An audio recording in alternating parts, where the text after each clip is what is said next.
16 मार्च के दिन दोस्तों भारतीय बाजार बंद होने के बाद मार्केट में एक न्यूज़ बड़ी ही तेज़ी से फैलने लगी। वो न्यूज़ कुछ इस प्रकार थी कि जो TCS भारत की दूसरी बड़ी सॉफ्टवेयर कंपनी है, उसके CEO राजेश गोपीनाथन जी ने सडनली अपने CEO पद से इस्तीफ़ा दे दिया। TCS के CEO राजेश गोपीनाथन ने दिया इस्तीफ़ा, कंपनी के कृतवासन को प्रभारी CEO की पोजीशन। बाजार की ये न्यूज़ TCS के निवेशकों के लिए एक चिंता का सबब बन गई और निवेशकों के दिमाग में अलग अलग सवाल उठने लगे। वो सवाल कुछ इस तरह थे दोस्तों कि राजेश गोपीनाथन जी ने अपने CEO पद से सडनली इस्तीफ़ा क्यों दिया। अब CEO पद की जिम्मेदारी किसको दी जाएगी? उनके कार्यभार में क्या TCS कंपनी ग्रोथ करेगी? क्या TCS के निवेशकों को लंबे समय तक इन्वेस्ट करके रखना चाहिए या नहीं? तो आइए इन सभी बातों पे हम चर्चा करते हैं और देखते हैं कि राजेश गोपीनाथन जी के कार्यकाल में जो TCS कंपनी ने किस तरीके से ग्रोथ किया और जो नेक्स्ट हमारे CEO बनेंगे उनका क्या इम्पैक्ट पड़ सकता है TCS के शेयर प्राइस पे। रेजिग्नेशन के एक दिन बाद दोस्तों गोपीनाथन जी का जो इंटरव्यू आया उसमें उन्होंने कहा कि अब वो काफ़ी हल्का और खुशनुमा फील कर रहे हैं। उन्होंने ये भी बताया कि उन्होंने ये डिसीजन लिया था कि जब उनका पूरी तरीके से काम में मन नहीं लगेगा तो वो रिज़ाइन दे देंगे।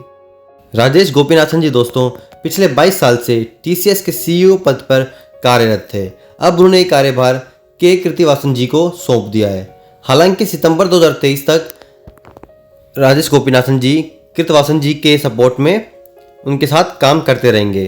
तो आइए जानते हैं कि उनके इस 22 साल के कैरियर में TCS ने कितना ग्रो किया। तो लगभग 22 साल का जो उनका कार्यभार था उसमें TCS ने काफ़ी अच्छा ग्रोथ किया है। इस न्यूज़ के बाद स्लाइटली डिक्लाइन देखने को मिला TCS कंपनी के शेयर्स में। TCS कंपनी का शेयर शुक्रवार को -0.18% गिरता हुआ दिखाई दिया और 3179 रुपये पे बंद हुआ। दोस्तों जो हमारा TCS का जो मार्केट कैप है वो 11,63,322 करोड़ रुपए का है और जैसा कि अभी मैंने आपको बताया कि इसका करंट प्राइस जो है 3179 रुपये का है। इस कंपनी ने अपने इन्वेस्टर्स को डिविडेंड भी दिया है जो कि जिसका डिविडेंड यील्ड 1.35% है। अगर बात करें दोस्तों कंपनी के ग्रोथ की तो कृतवासन जी ने लगभग 22 साल का जो कार्यभार निभाया है इस कंपनी के साथ। अगर हम बात करें पिछले 15 साल की दोस्तों तो पिछले 15 साल में अगर हम बात करें जून 2009 की तो जून 2009 के आसपास इस कंपनी का प्राइस जो था जनवरी की बात करें दोस्तों तो जनवरी 2009 में इस कंपनी का जो शेयर प्राइस था वो था 121 रुपये और अगर आज की बात करें दोस्तों तो आज इस कंपनी का जो शेयर प्राइस है वो 3179 रुपये का है। यानी लगभग 26% की ग्रोथ पिछले 15 साल में इस शेयर ने दी है उनके कार्यकाल में।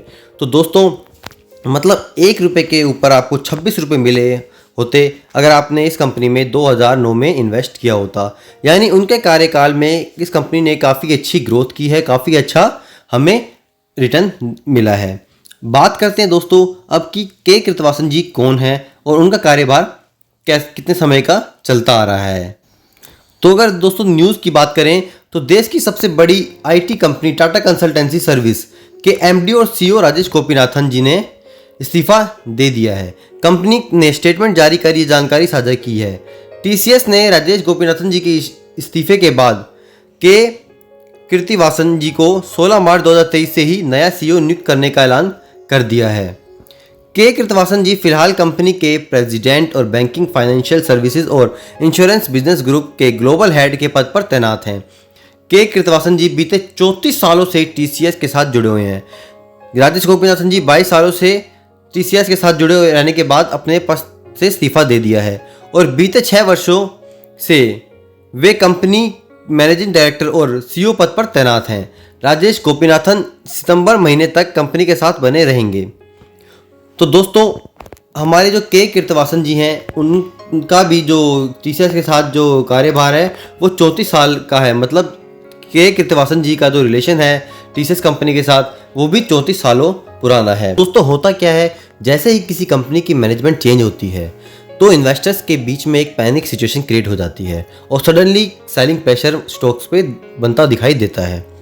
पर दोस्तों यहाँ पे मुझे नहीं लगता कि हमें कोई टेंशन लेने वाली बात है, चिंता करनी चाहिए, क्योंकि जो के कृतवासन जी है उनका भी रिलेशन टाटा कंसल्टेंसी सर्विस के साथ पिछले 34 साल पुराना है और वो बैंकिंग और फाइनेंशियल सर्विसेज में जुड़े भी हुए हैं। तो कंपनी की फाइनेंशियल कंडीशंस को अच्छे से समझते हैं, कंपनी के काम को अच्छे से समझते हैं।